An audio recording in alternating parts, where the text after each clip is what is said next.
اپنے زمانے میں سرکار کی مدد کیسے کر کے گئے؟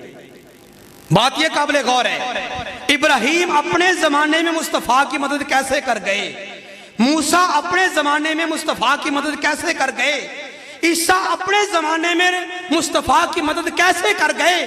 رب فرماتا ہے وَلَا تَنْصُرُنَّا، تم نے میرے مصطفیٰ کی مدد کرنی ہوگی۔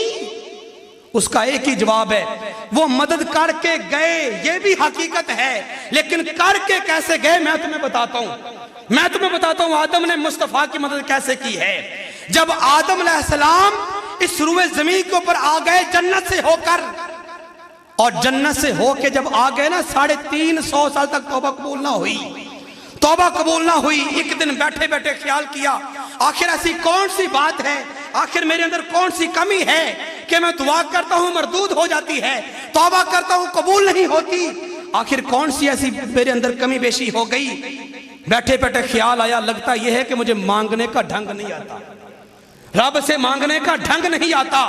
خیال آیا جس لمحے رب نے میری بدن کے اندر روح کو ڈالا تھا، جب میں نے آنکھ کھولی تھی میں نے جنت کے پتے کے اوپر لکھا ہوا دیکھا تھا لا الہ الا اللہ محمد رسول اللہ۔ آج خیال آیا جس محمد کا نام اللہ کے نام کے ساتھ لکھا ہوا ہے وہ کتنا خاص محبوب ہوگا۔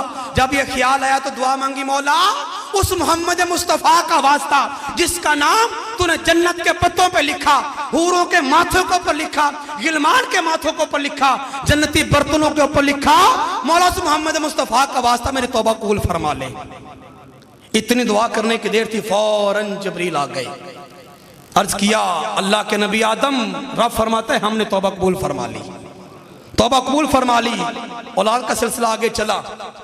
حضرت شیس علیہ السلام جب آپ کے بڑے بیٹے کا دنیا میں قدم رنجا ہوا اور آدم علیہ السلام دنیا سے جانے لگے، ایک تلقین کی، ایک وصیت کی، نصیحت فرمایا میرے بیٹے شیس، میری پشت کے اندر ایک نور تھا جو میں جنت میں دیکھا کرتا تھا، جو میرے آگے پیچھے رہتا، ملائکہ اس کو سلام پیش کرتے، جس نور کے صدقے رب نے میری توبہ قبول فرمائی تھی، آج وہ نور میری پشت سے تیری پشت کی طرف منتقل ہو گیا ہے۔ میں تجھے یہ پیغام دے کے جا رہا ہوں، اے میرے بیٹے شیس میری وصیت کو یاد رکھنا، یہ نور پاک نور ہے اور پاک رحم سے پاک پشت کی طرف آیا، تو شیس خبردار اس نور مصطفیٰ کو پاک پیٹ میں منتقل کرنا ہے، آگے پاک پیٹ میں منتقل کرنا ہے۔ کون کہہ رہے ہیں؟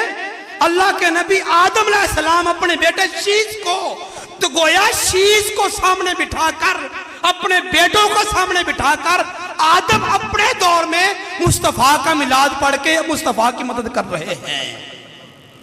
یہ ہے مدد کا ایک طریقہ کہ سرکار کے آنے سے پہلے انبیاء کرام مصطفیٰ کے تذکرے کر کے جا رہے ہیں۔ چلتے چلتے ابراہیم علیہ نبینا کا زمانہ آ گیا، زمانہ آیا، رب نے فرمایا میرے خلیل میرے گھر کی تعمیر کرو، مولا میں حاضر ہوں۔ بیٹے اسماعیل کو ساتھ لیا، گھر کی تعمیر کرنا شروع کر دی، تعمیر ہو گئی، بڑا عالی شان رب کا گھر بنایا، جیسے رب کی ذات بڑی اس کا گھر بھی بڑا بنایا۔ آخری پتھر جب لگ گیا بنیرے کا، ابھی اسی سیڑھی کے اوپر کھڑے ہوئے ہیں جو جنت سے آئی ہوئی تھی، جو آپ کو اٹھا کے اوپر نیچے لے کے جاتی تھی۔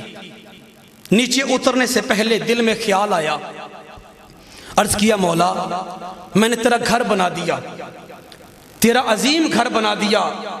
دنیا داری کا اصول اور دستور یہ ہے کہ جب کوئی بندہ مزدوری کرتا ہے اس کا پسینہ خشک ہونے سے پہلے اس کو مزدوری دے دی جاتی ہے۔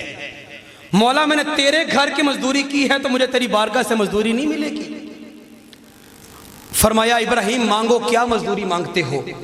عرض کیا مولا میں تیرا خلیل تیرے گھر کی تعمیر کر چکا ہوں، اب مزدوری تم سے یہ مانگتا ہوں کہ ربنا وابعث فیہم رسولا، مولا یہ گھر بنانا، یہ دیواریں کھڑی کرنا میں ابراہیم کا کام تھا، اس گھر کو بسانے والا محمد نبی میری اولاد میں سے بھیج دے۔ میں تجھ سے صرف مزدوری کے طور پہ مانگتا ہوں، اس گھر کو بسانے والا مصطفیٰ نبی کریم میری اولاد میں سے بھیج دے۔ ابراہیم کتنے ہزاروں سال پہلے مکہ کی دیواروں کو پکڑ کر رب کی بارگاہ میں ہاتھ اٹھا اٹھا کے مصطفیٰ کے آنے کی دعائیں مانگ رہے ہیں۔ حضرت عیسیٰ ابن مریم کا زمانہ آ گیا، سارے نبی اپنے اپنے دور میں امت کو پیغام دے کے جا رہے ہیں۔ عیسیٰ ابن مریم کا زمانہ آ گیا، فرمانے لگے اے میری امت کے لوگو، 12 حواری آپ کے سامنے بیٹھے ہوئے ہیں، آپ کی امت کے لوگ بڑے پڑھے لکھے آپ کے صحاب، فرمانے لگے اے میری امت کے لوگوں، میں عیسیٰ، میرا دنیا سے جانے کا وقت آ گیا، لیکن تمہیں ایک خوشخبری سنا کے جا رہا ہوں، مبشرم برسولی یاتی من بعد اسمہ احمد، فرمایا ایک رسول کی میں تمہیں بشارت دے کے جا رہا ہوں جو میرے بعد آنے والا ہے۔ پہلے آدم آئے تھے، وہ بھی یہ کہہ کے گئے تھے میرے بعد آئے گا، لیکن بعد میں نوح آ گئے، لیکن نوح بھی یہ کہہ کے گئے، لیکن بعد میں ابراہیم آ گئے، ابراہیم کے بعد اسماعیل آ گئے، پھر موسیٰ آ گئے، پھر میں آ گیا، فرمایا یکے بعد دیگرے 1.25 لاکھ آئے، لیکن اب میں تجھے مبارک باد دے کے جا رہا ہوں، اب میرے بعد کوئی دوسرا نہیں آئے گا، وہی آئے گا، اب میرے بعد اسی کا زمانہ ہے، اسی کا زمانہ قیامت تک پھر شروع ہو جائے گا۔ فرمایا وہ آنے والا ہے، میں جا رہا ہوں، وہ آ رہا ہے، مبشرن، اس کی آج میں ایسا بشارت دے کے جا رہا ہوں، ایسا رسول ہے کہ اسمہ احمد، چلو نام بھی بتا جاؤں، اس نبی کا نام احمد مصطفیٰ ہوگا، اس نبی کا نام احمد مصطفیٰ ہوگا۔ حواری بڑے خوش ہوئے، امتی بڑے خوش ہوئے کہ جس نبی کے انتظار میں آدم سے لے کر آج تک لوگ منتظر تھے، ان قریب وہ آنے والے ہیں۔ ایک بندے نے پوچھ لیا، حواری نے پوچھا اے اللہ کے نبی، وہ اتنے خاص نبی ہیں، اتنے خاص نبی ہیں؟